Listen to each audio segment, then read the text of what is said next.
दोस्तों, जंतर मंतर पर आपने देखा ही कि हम सवर्ण हैं, आरक्षण हटाओ, खत्म करो, फिर भीड़ इकट्ठा हो जाना, फिर कुछ ऐसे लोग आ जाना जो बार बार ये बताते रहे कि ये आपत्तिजनक बयान कि हमारा कुआं नहीं पीने देंगे, बहुत गंदी और गलीच भाषा का इस्तेमाल करते रहे।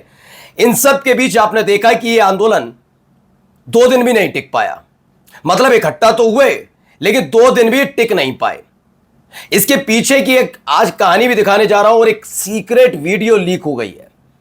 सीक्रेट वीडियो में आपको दिखाने और सुनाने जा रहा हूं कि ये समझ गए ये आंदोलन अब परवान नहीं चढ़ पाएगा।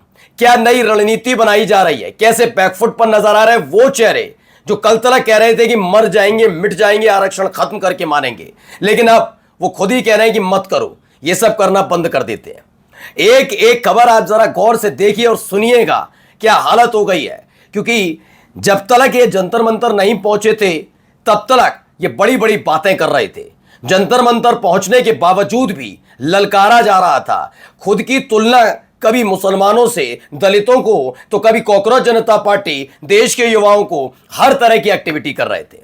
लेकिन जैसे ही चला डंडा, 48 घंटे में अरमान हो गया ठंडा और उसके बाद अपने अपने घर।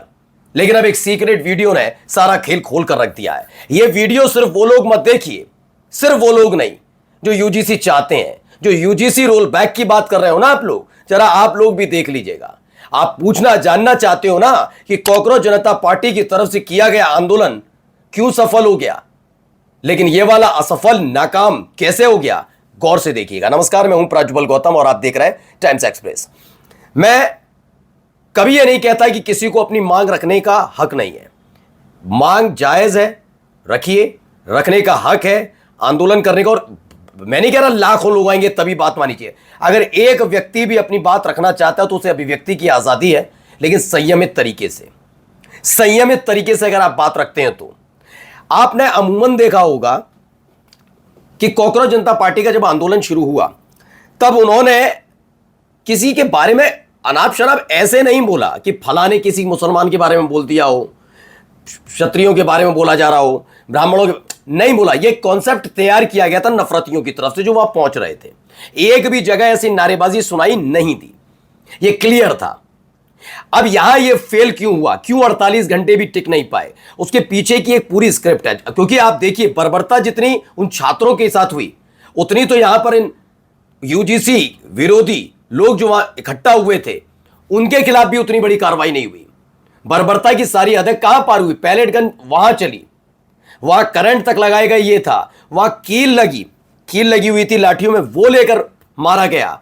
देखा कि सादा वर्दी में, कह तो पुलिस वाले ही रहे वो, लेकिन यूनिफॉर्म नहीं थी, उसमें लाठियां ले लेकर बच्चों को मार रहे थे। यहां ऐसा कुछ भी नहीं देखने को मिला, है ना। वहां आंसू गैस के गोले चलाए गए, लेकिन उनका सफल आंदोलन रहा या असफल क्यों रहा, इसके पीछे की पूरी कहानी आपको दिखाने जा रहा हूं। लेकिन सबसे पहले जरा ये बयान सुनिएगा। ये बयान क्या, ये सीक्रेट वीडियो है जो लीक हो गई है। धीरे धीरे करके इसको चलाएंगे। 1 मिनट 33 सेकंड का ये सीक्रेट वीडियो जिसने पोल खोल कर रख दी, तो जरा सुनिए। और इस आंदोलन का एक नया नाम अभी देंगे हम। एकदम नया, एकदम न्यू होना चाहिए। कल ही डिसाइड करेंगे उसी मीटिंग में।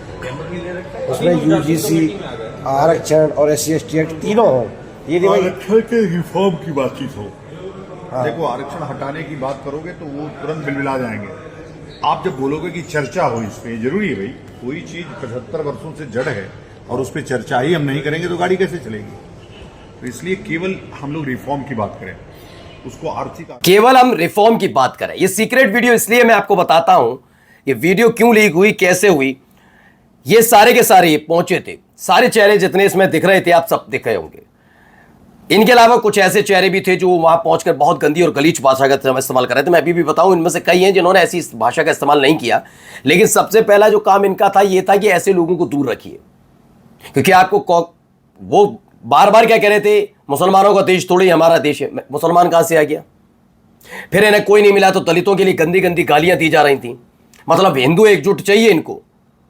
जब बात हिंदू मुसलमान की तो हिंदू एकजुट चाहिए, लेकिन जब बात यहां होगी तो दलितों को गाली बकोगे तुम। बक रहे थे, गंदगी फैला रहे थे, उनसे दूर रहना था।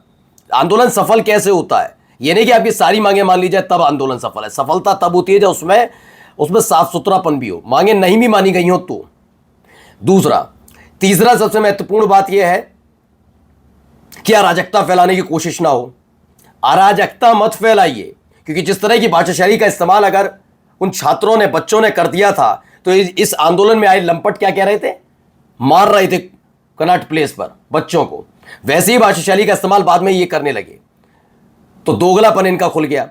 अब ये समझ गए कि आरक्षण तो ऐसे खत्म होने वाला नहीं है, और सरकार के साथ तो तुम कितना ही कर लो नहीं हो पाएगा, क्योंकि वैसे ही बैसाखी पे चल रही है, बैसाखी पे चल रही है, सरकार नहीं कर सकती है, कर ही नहीं सकती वो। वरना चिराग पासवान, रामदास अठावले, उधर नायडू, सारे के सारे समर्थन खींचेंगे, जिनसे हम मांगे मनवाने जा रहे हैं वो बेरोजगार हो जाएंगे, खुद ही सत्ता चली जाएगी। तो आप कह रहे हैं रिफॉर्म पर बात करते हैं, सिर्फ रिफॉर्म पर, आरक्षण के रिफॉर्म पर बात करेंगे, आरक्षण खत्म करने के बारे में बात नहीं करेंगे, आरक्षण के रिफॉर्म पर बात करेंगे। ये बात आपको पहले भी करनी चाहिए थी।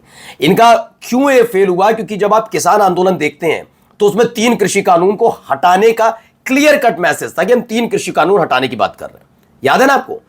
ऐसे ही जब छात्र आंदोलन शुरू हुआ, या कह दीजिए कॉकरोच जनता पार्टी वाला, उनका एकमात्र एजेंडा था धर्मेंद्र प्रधान का इस्तीफा, धर्मेंद्र प्रधान का इस्तीफा, धर्मेंद्र प्रधान का इस्तीफा। वो यही कहते थे बार बार, होता था नहीं होता था, इनका कोई एजेंडा नहीं था।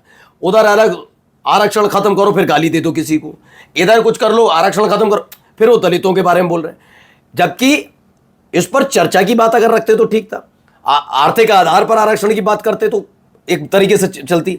इनको खुद ही नहीं पता ये क्यों कर रहे हैं, सिर्फ अपनी ताकत का एहसास कराना चाहते हैं, इसलिए। आगे देखिए, सुनिए क्या कह रहे हैं। आधार पे आरक्षण की बात करें, हटाने की बात न करें, हटाना शब्द थोड़ा हटा दिया जाए, थोड़ी रिफॉर्म ही सही है, आरक्षण देखो, रिफॉर्म ही सही है। वर्तमान आरक्षण नीति पर सुधार, शुद्ध हिंदी में हमारा ये जातिगत आरक्षण पर आर्थिक आधार पे दिया जाए, और वो भी लिमिटेड। नहीं, हम अभी केवल रिफॉर्म की बात करें, केवल reform। आर्थिक शब्द ही हटा दी, आपको जैसा वो भी मायावती को नहीं पसंद आ रहा है। क्योंकि देखिए आर्थिक मायावती को पसंद नहीं आ रहा। सही है। ये 3 जगह आरक्षण है, राजनीति में, शिक्षण में और कारोबार में। आर्थिक में सबसे ज्यादा लाभ कौन ले जाएगा? काम नहीं करता। रिफॉर्म करिए, जैसे चाहे वैसे रिफॉर्म सब बेस्ट है। रिफॉर्म में क्या होगा कि आपके साथ अब आप सुन रहे हैं, मायावती को पसंद नहीं आ रहा है। बात कौन कर रहे हैं? जो कल तक इन्हीं के नेतृत्व में आंदोलन चल रहा था, और वहीं पर खड़े होकर दलितों को गाली बकी जा रही थी, गंदी गंदी घिनौनी बातें की जा रही थी, वही बात कह रहे हैं। उनके नेता कह रहे हैं कि मायावती को आप मायावती को पसंद क्यों करवा रहे हो भैया? क्या लेना देना भैया? आप तो आरक्षण के लिए आए थे ना, तो मायावती से लेना देना क्या? करो ना आंदोलन। समझिए, इन्हें वर्ग की जरूरत है। मैं बार बार कहता हूं कि आदिवासी भी इस देश के अंदर कई बार आंदोलन कर चुके हैं, लेकिन उनके सफल क्यों नहीं हो पाता? कि उनका साथ देने कोई नहीं आता। यही है, किसानों का आंदोलन इसलिए था क्योंकि वो पूरी तरह से एकजुट थे और उनकी मांग क्लियर थी। छात्रों का आंदोलन इसलिए था क्योंकि उन्होंने ये सब हिंदू, मुसलमान, सिख, ईसाई और ये जाति धर्म सब खत्म करके वो सिर्फ अपने हक के लिए लड़े, और धर्मेंद्र प्रधान का इस्तीफा था। यह इन्हें पता ही नहीं है। मायावती के जो कोर वोटर्स हैं उन्हें दिन रात गाली बको, फिर कह रहे हैं मायावती को पसंद नहीं आ रहा। आप कह रहे हैं सिर्फ रिफॉर्म की बात करेंगे, रिफॉर्म की बात। नमस्कार।